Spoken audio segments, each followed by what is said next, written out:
Во ек на акција за отстранување на лимени гаражи и голубарници, ки ги отстранили градоначалникот на Штип возилата на Баргала, кои подолг период се паркирани на јавна површина, а се во неупотреба, прашаа на преса од ВМРО ДПМНЕ.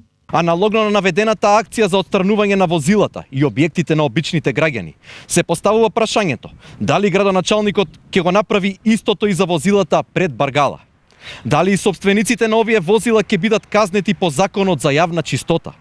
Дали градоначалникот ја потсети и Баргала дека е забрането поставување на подвижни и неподвижни предмети на јавна површина? Дали поради блиските релации на градоначалникот со собствениците на Баргала, за нив не важат овие закони со високи платни налози за дислокација на хаварисаните возила? На пресот на ВМРО ДПМНЕ реагираше градоначалникот на Штип Сашо Николов. Акцијата за отстранување на хаварисани возила, гаражи, шупи е најавена одамна и таа се однесува за сите без исклучок. ВМРО ДПМНЕ уште еднаш покаже дека тие умеат да продаваат само гол популизам, лаги, невистини. Со еден збор се она што практично го краси ВМРО ДПМНЕ. Откако го запустија Штип, сега не може да се померат со фактот дека Штип повторно го враќа сјајот.